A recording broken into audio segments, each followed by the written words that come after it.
오늘 주시는 하나님 말씀 같이 보겠습니다. 창세기 44장 30절에서 34절까지 말씀입니다. 창세기 44장 30절부터 34절 말씀까지 제가 봉독하도록 하겠습니다.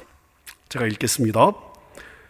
아버지의 생명과 아이의 생명이 서로 하나로 묶여 있거늘 이제 내가 주의 종 우리 아버지에게 돌아갈 때에 아이가 우리와 함께 가지 아니하면 아버지가 아이의 없음을 보고 죽으리니 이같이 되면 종들이 주의 종 우리 아버지가 흰머리로 슬퍼하며 서울로 내려가게 함이니이다. 주의 종이 내 아버지에게 아이를 담보하기를 내가 이를 아버지께 데리고 돌아오지 아니하면 영영이 아버지께 죄짐을 지리이다 하였사오니 이제 주의 종으로 그 아이를 대신하여 머물러 있어 내 주의 종이 되게 하시고 그 아이는 그의 형제들과 함께 올려 보내소서. 그 아이가 나와 함께 가지 아니하면 내가 어찌 내 아버지에게 올라갈 수 있으리이까? 두렵건대 제 해가 내 아버지에게 미침을 보리이다. 아멘. 저희가 창세기 이제 마지막 부분을 보고 있습니다. 하나님께서 원하시는 성도의 목적지가 뭐냐? 그것은 완전한 자기 부인이라 할 수 있습니다. 완전한 자기 부인이야말로 성도의 목표 지점입니다. 하나님은 우리에게 그 자리에 가기를 원하십니다. 우리가 이것을 안다면 교회 안에서 교만, 자랑, 시기와 질투가 있을 수가 없을 것입니다. 자연의 이치를 보면요, 모든 자연의 이치는 위에서 아래로 내려가죠. 강을 보십시오. 강이 위로 올라가는 것을 본 적이 있으세요? 아마 없으실 겁니다. 가능하지 않습니다. 강은 아래로 내려갑니다. 아래로 내려가다가 결국 무엇과 만나죠? 바다와 만나게 됩니다. 자, 그러면서 강은 강으로 끝나는 것이 아니라 더 큰 삶으로, 바다의 삶으로 융화되는 것을 볼 수 있습니다. 이게 바로 자연의 이치입니다. 자, 근데 인간은요, 정반대라고 생각이 들지 않습니까? 인간은 늘 위로 올라가려는 경향을 가지고 있습니다. 인간만 그렇습니다. 하지만 십자가는 세상의 가장 낮은 곳에 서 있습니다. 자, 그래서 십자가의 주님을 따라가는 저와 여러분들은 올라가려는 것이 아니라 아래로 끝없이 더 낮아져야 합니다. 그렇게 아래로 내려가야 가장 낮은 곳에 서 있는 십자가를 비로소 만나게 될 것입니다. 자, 그런데 이것이 우리의 본성으로 잘 되지 않아요. 그래서 하나님은 우리의 삶에 광야를 허락하시고 그 광야를 통하여 우리 성도에 높아지려고 하는 마음을 꺾으시고 우리가 마땅히 있어야 할 그곳에 서도록 우리를 다루시는 것이죠. 자, 오늘 본문에는 그렇게 끝없이 올라가려고 했던 요셉의 형제들을 자진해서 종의 자리로 내려가게 하시는 하나님의 위대한 시험이 등장하고 있습니다. 자, 요셉의 형제들이 만난 시험은 어떤 시험이었을까요?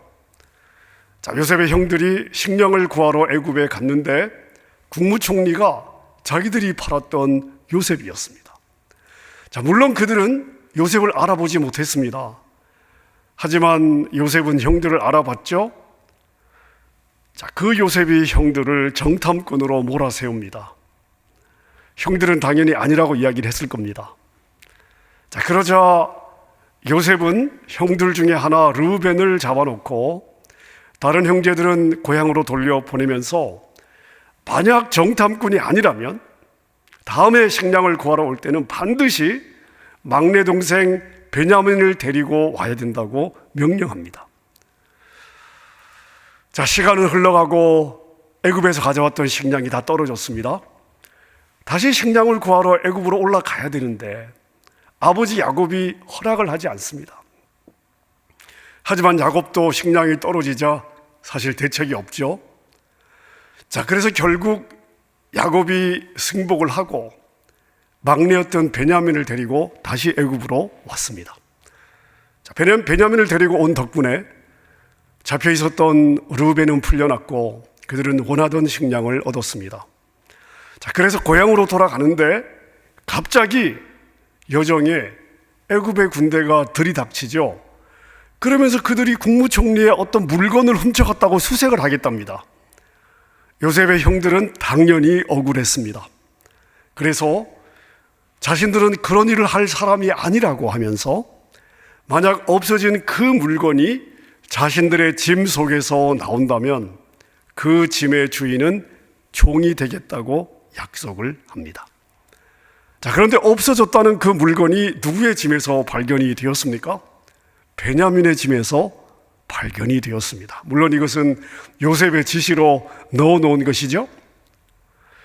자, 요셉은 물건이 발견된 베냐민만 약속대로 종으로 남고 나머지 형제들은 평안하게 고향으로 돌아가라고 이야기를 합니다. 자, 그러자 유다가 형제들을 대표해서 요셉을 설득하죠.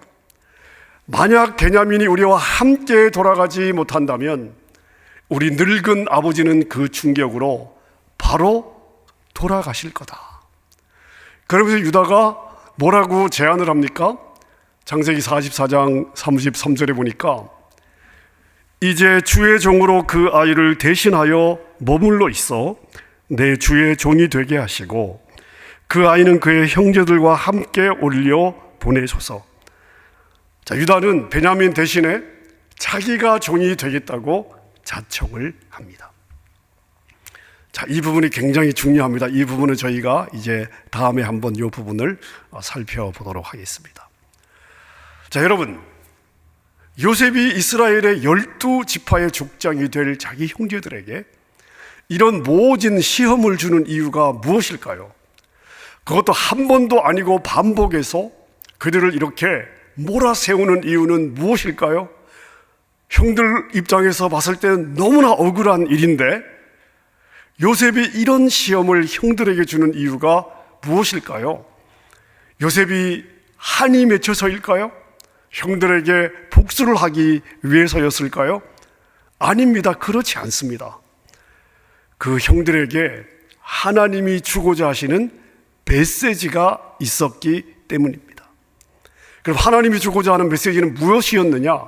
바로 회개입니다. 회개. 그들은 자신들의 목적을 위해서 그리고 자신들을 기분 나쁘게 했다는 이유만으로 동생이었던 요셉을 죽이려 했던 자들입니다. 여러분, 우리는 잠시 후면 아버지 야곱과 요셉의 모든 형제들이 요셉에 의해서 굶주림에서 구원받을 것을 알고 있습니다. 사실 굶주림에서 해방되는 정도가 아니라 요셉이 국무총리로서 누리는 모든 영광을 누리게 될 것입니다. 자, 근데 그 전에 해결해야 될 것이 있습니다. 그게 바로 철저한 회개와 자기 부인입니다. 자, 그래서 그들은 이렇게 억울한 모함을 받고 있는 것입니다. 자, 이 부분을 해석하기 위해서 왜 하나님께서 요셉의 형들을 요셉을 통해 이렇게 다루고 있는지 저희가 이해하기 위해서 성경의 흐름, 하나님이 성도들을 어떻게 다루시는가를 이해하기 위해서 레위기의 말씀을 한 구절 읽어보도록 하겠습니다. 레위기 16장 29절에서 31절 말씀인데요, 속죄일에 관한 하나님의 명령입니다. 제가 읽어보겠습니다. 너희는 영원히 이 규례를 지킬지니라. 일곱째 달 곧 그 달 10일에 너희는 스스로 괴롭게 하고 아무 일도 하지 말되 본토인이든지 너희 중에 거류하는 거류민이든지 그리하라. 그날에 너희를 위하여 속죄하여 너희를 정결하게 하리니 너희의 모든 죄에서 너희가 여호와 앞에 정결하리라.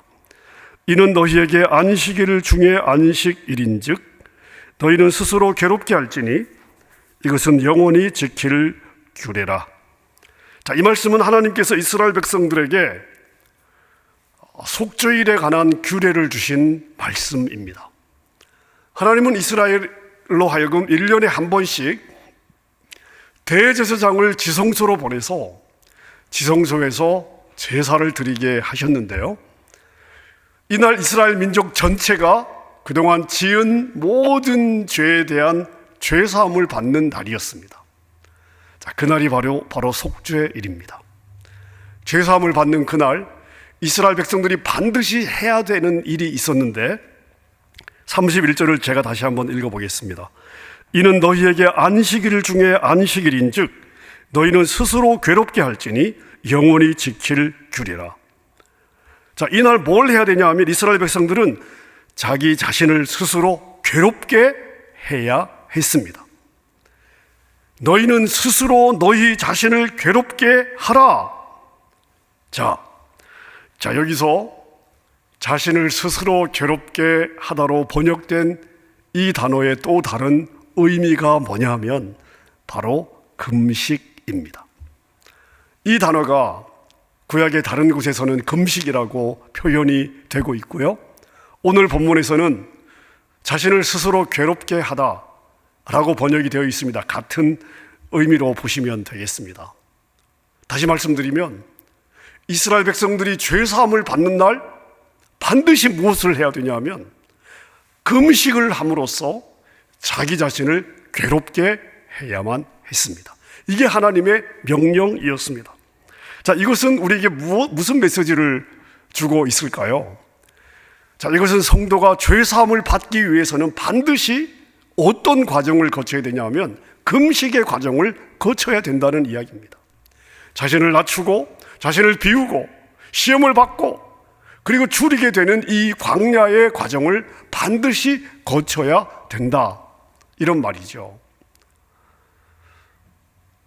성경을 보면 하나님의 백성들이 금식을 한 여러 케이스들이 기록이 되어 있는데요, 자, 그 금식들은 다 자발적으로 했던 금식들입니다. 하나님 앞에서 회개를 하기 위해서라든지 아니면 어떤 중요한 기도 제목을 가지고 다 자발적으로 했던 금식입니다. 자, 근데 하나님께서 너희는 반드시 금식해야 된다 라고 명령하신 곳은 우리가 읽었던 레위기 16장 이 한 곳뿐입니다. 그러면서 영원히 너희가 지켜야 될 규례라고 말씀을 하십니다. 여러분, 이 속죄일에는 염소가 이스라엘의 죄를 짊어지고 광야로 내몰려서 죽임을 당하였습니다. 이것은 세상 죄를 지고 죽임을 당하는 어린 양 예수 그리스도의 모습을 구약에서 상징적으로 보여주는 그러한 장면이죠. 그리고 하나님은 바로 이날 이스라엘로 하여금 금식하도록 명령을 하신 것입니다. 이 금식은 죄와 회개, 그리고 죄로 말미암은 애통함, 그리고 죄로 인해서 훼손되고 왜곡된 것들이 회복될 것에 대한 열망을 가지고 주님 앞에서 했던 일입니다.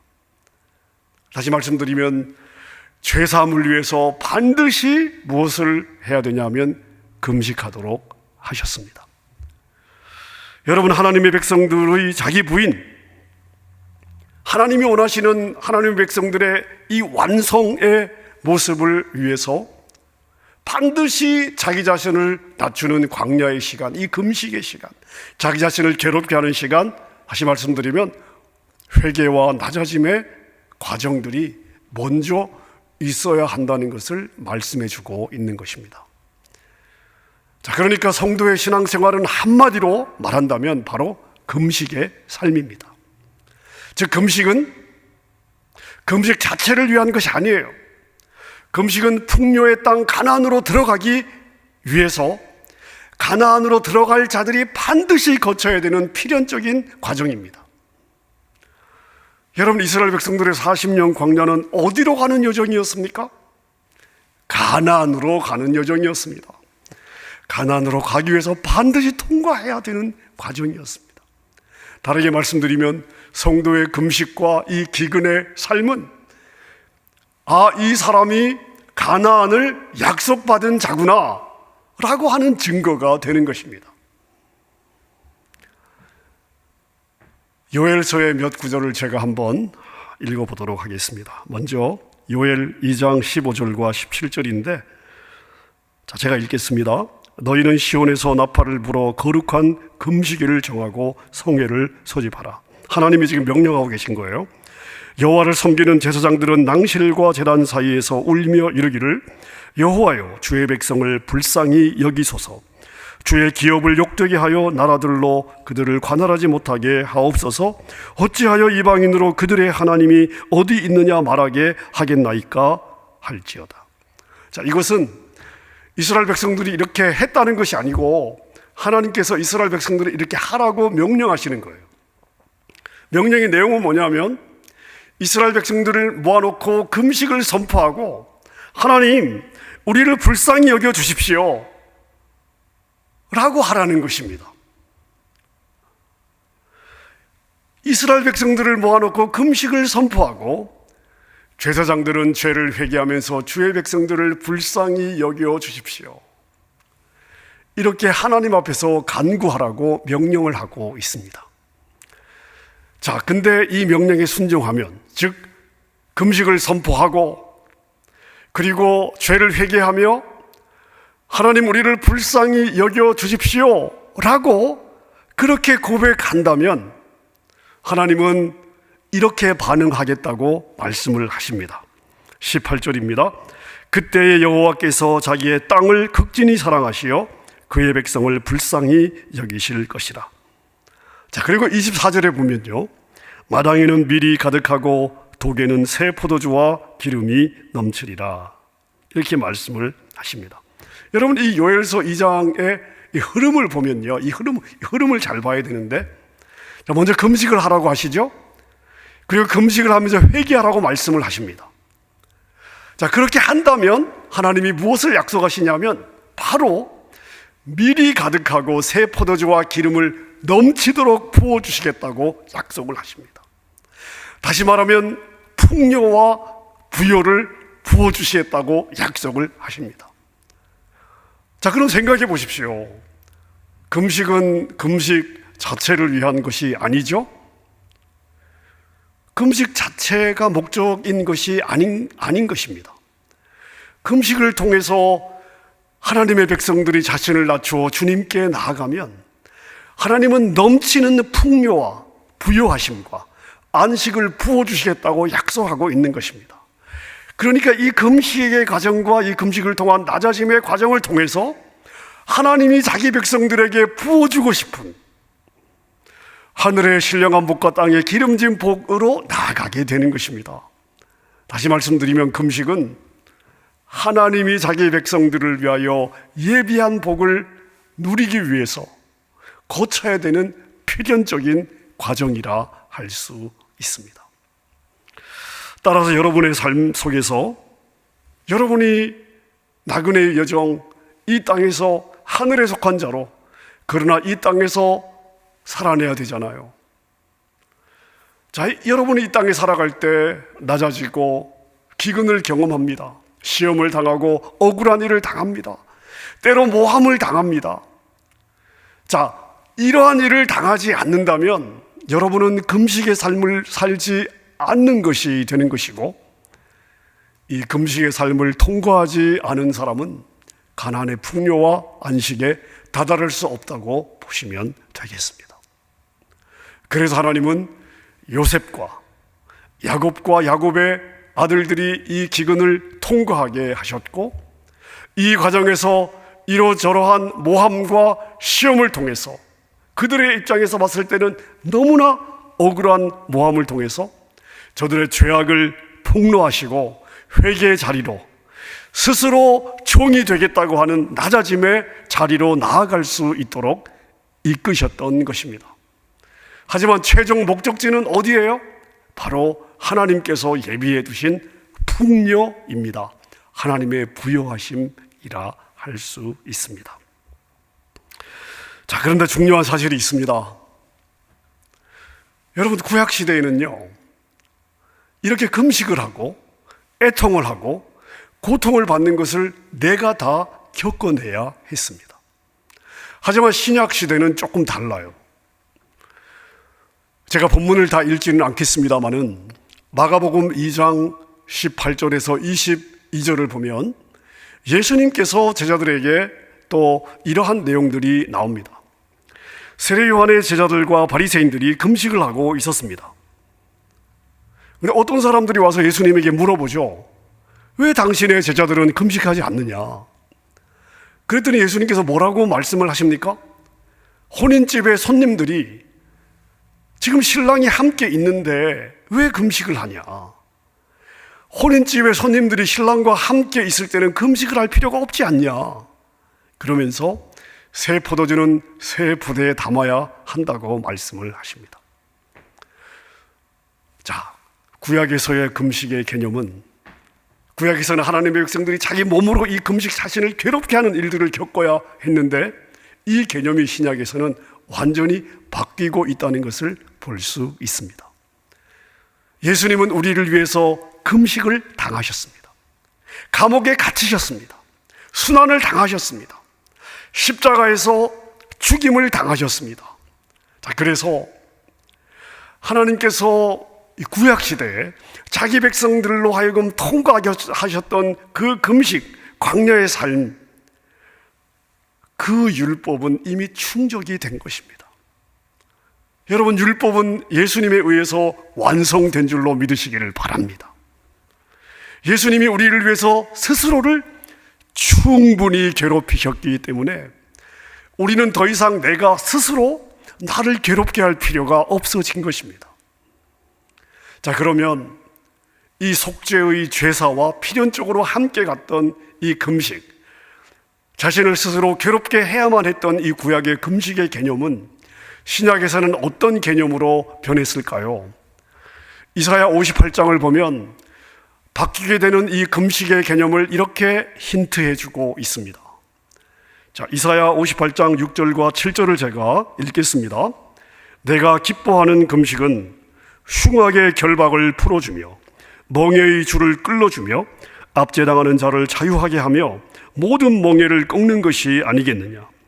또 줄인 자에게 너의 양식을 나누어 주며 유리하는 빈민을 집에 들이며 헐벗은 자를 보면 입히며 또 너의 곤욕을 피하여 스스로 숨지 아니하는 것이 아니겠느냐. 여러분, 감이 오십니까? 신약시대를 사는 저와 여러분은 더 이상 밥을 안 먹는 금식을 통해서 우리를 괴롭게 할 필요가 없습니다. 대신 우리가 해야 될 것이 있어요. 그것은 뭐냐? 로마서 12장 1절 2절 말씀에서 우리에게 주고 있는 명령입니다. 여러분이 잘 아시는 로마서 12장 1절 2절 말씀을 우리 한음성으로 함께 읽도록 하겠습니다. 시작. 그러므로 형제들아, 내가 하나님의 모든 자비하심으로 너희를 권하노니 너희 몸을 하나님이 기뻐하시는 거룩한 산제사로 드리라. 이는 너희가 드릴 영적 예배니라. 너희는 이 세대를 본받지 말고 오직 마음을 새롭게 함으로 변화를 받아 하나님의 선하시고 기뻐하시고 온전하신 뜻이 무엇인지 분별하도록 하라. 여러분, 이제는 우리가 몸으로 하나님께 살아있는 제사를 드려야 됩니다.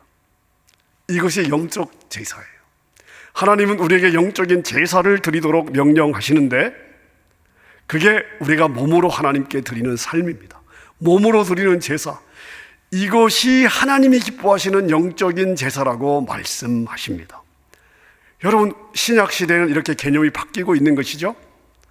자, 그럼 하나님이 기뻐하시는 영적 제사는 어떤 것일까요? 조금 더 구체적으로 우리가 살펴볼 수 있습니다. 자, 히브리서 13장 15절과 16절입니다.